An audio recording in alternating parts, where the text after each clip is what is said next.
ඒවා පින්වතුනි ඔබ මතක් කරගෙන ඒවා ඔබ දැකලා මෙහෙම මිනිස්සු ඉන්නවනේ මේ ලෝකේ කියලා පින්වතුනි. අන්න ඒක අනුමෝදන් වුණා නම් සමහර විට එදා ඒ මහත්යාගේ හිතේ ඉපදිච්ච පිනටත් වඩා වැඩි පිනක් ඔබගේ හිතේ උපදින්න ඉඩ තියෙනවා. ඒකයි. අර හදවත පිරිසුදු කරගෙන ඉන්න මිනිස්සයාට හැම කෙනාගේම කරන පිනෙන් මක් කරන්න පුළුවන්ද? මහා පිනක් ජනිත කරගන්න පුළුවන්. ඒක නිසා කිසිම කෙනෙක් හිතන්න එපා පින් කරන්න සල්ලි ඕනේ. අපිට කොහෙද සල්ලි තියෙන්නේ? ඒක නිසා මොකුත් බෑ කියලා. මම පින් කරන්නේ ඔබ කරන පින් දිහා දැකලා වෙනද. මට හොඳටම විශ්වාසයි ඔබ කරන පිනට වඩා ලොකු පිනක් මම කරගන්නවා කියලා. ඔබ කැකුණ තලද්දී අපි මේට කැකුණ කනවා. කැකුණ ගන්න ඕනේ වෙන්නේ පින්වතුනි. අර මානසිකත්වය. ඒ කියන්නේ ඔබ යමක් කරනවා දැක්කට පස්සේ නිකන් එකම හිතන්න ඔබ යමක් කළා කියලා දුෂ්ට යාළුවෙකුට කියන්නේ. ඒක ඔබට කියනවා ෂෝක් කියලා ගියාට පස්සේ කියයි මොකද? ඉතින් අපි නොදන්නේ ඔහොම හම්බ කළා නම් බැරියයි. ඕන තරම් දන් දෙන්න කියනවද නැද්ද? කරුමක්කාරයෝ. හොඳම කරුමක්කාරයෝ. මන්නම් පින්වතුනි හරක් මරපු මිනිස්සෙක්. දානයක් දෙනවා දැක්කත් මට නම් මහ පුදුම ප්‍රසාදයක් එන්නේ. ඔබටත් එසේ විය යුතුයි. ඔබ අපේ පාරේ නම් එන්නේ. හරක් මරණ එක වැරදි තමයි. දානයක් දෙන එක පින්වතුනි හරක් මරපු එකාද රජ්ජුරුවද පින්වන්තයද එහෙම එකක් නැහැනේ. දානේ දෙන වෙලාවේ හිත බුද්ධ ශාසනයට ප්‍රසාදයයි නම් පින්වතුනි. ඒ මනුස්සයට ඒකෙන් මහ පුදුම පිනක් සිද්ධ වෙනවා.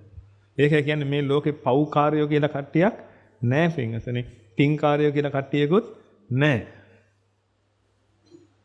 ඒ වෙලාවේ හැදෙන හිතනේ තියෙන්නේ පින්වතුනි. දානයක් දෙන්න හැදෙන හිත හරි ශ්‍රේෂ්ඨයි පින්වතුනි. ඔබට පුළුවන් නම් ඒ දානයක් දෙන හිත දිහා බලලා ඔබගේ හිත ප්‍රසාදයටපත් කරව ගන්න.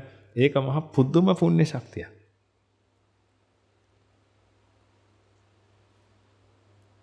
ඒ හිත හදාගන්නේ ක්‍රමයට පින්වතුනි. ඔබ පාරේ යනකොට දැක්කොත් එහෙම ස්වාමින් වහන්සේලා වඩිනවා පින්වතුනි. ගෙදරක දානකට.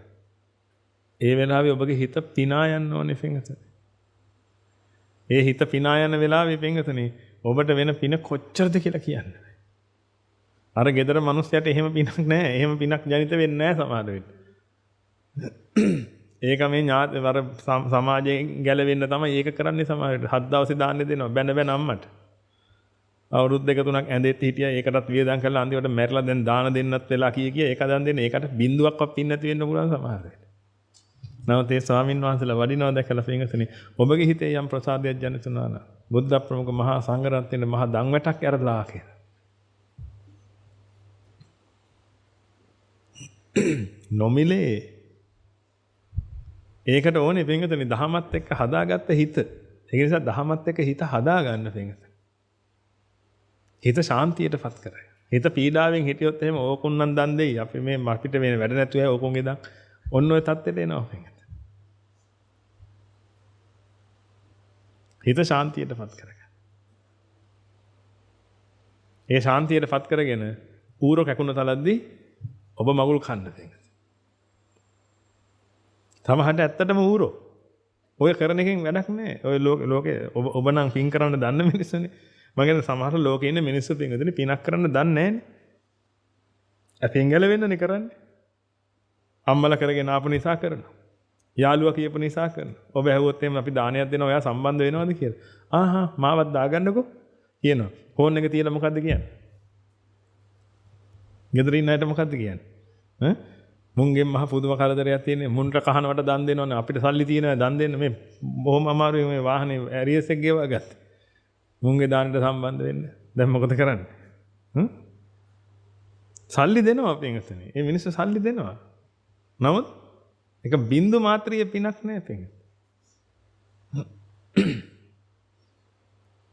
නමුත් ඔබගේ හිත ශාන්තියටපත් වෙලා නම් තියෙන්නේ පින්වතුනි.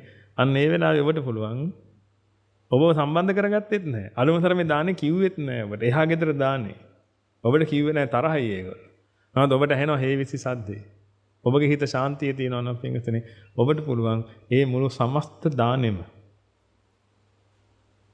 ප්‍රත්‍ය කරගෙන මහා පුණ්‍ය ගංගාවක් උපදව ගන්න. ස්මාර්ට් වෙන්න. ඔබ බිස්නස් වලට නම් හරි ස්මාර්ට් නේද? අනිත් අයගේ සල්ලි වලින් සල්ලි හොයන්න හරි දක්ෂයි නේද? ඒ කියන්නේ මෙහෙන් ලෝන් එකක් ගත්තා, ඒක ඉන්වෙස්ට් කළා, මේව කළා, ඒවට හරි දක්ෂයි නේද? මේකටත් දක්ෂ වෙන්න.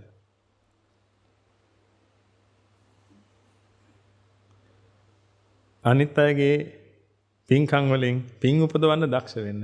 ඔබට කරන්න පුළුවන් වෙලාවට ඔබ වෙනක් කරන්න. ඒව ප්‍රැක්ටිස් කරන්න ඕනේ පින්වතුනි. හරිනම් ඒකටත් වෙනම පාඩමක් වෙනම පුහුණු කිරීමක් කරවන්න ඕනේ ඔබ ලව්වා. ඒකයි මේ කියන්නේ ඒවා කරන්න. පින් කරන්න ඔබට පුළුවන්. නමුත් පින් අනුමෝදන් වෙනවා කියන එක ටිකක් උසස් මානසිකත්වයක්. එහෙනම් ඔබට පුළුවන් වෙන්න ඕනේ ඇක්සෙප්ට් කරන්න අර මිනිස්සයාව. ඒකට ඉතින් හිතේ කුණු ගතිය පොඩ්ඩක් අඩු වෙලා තියෙන්න ඕනේ. හිතේ කුණු ගතිය තිබ්බොත් එහෙම පින්වතුනි ඉතින් බෑ පොඩ්ඩක් අර කබරේ ආවොත් එහෙම එළියට මොකද වෙන්නේ? කබරේ ඇවිල්ලා එහෙම මෙහෙන් දාලා දිව දෙහෙම මෙහෙන් දාලා කියන්න පටන් ගන්නවා. ඕකුන් ඉතින් කුඩු විකුණලා හම්බ කරපු සල්ලිනේ ඔය. ඔහොම දඩාවතේ ගිහිල්ලා නම් සල්ලි හම්බ කරන්න බැරිය. ඔන්න වගේ මහ බලු කතා ඔක්කොම කියලා පින්වතුනි මහා විනාශයක් කරගන්න. නේද? ඔබ බොහොම සුද්ධවන්ත ජීවිතයක් ගත කරන්නේ.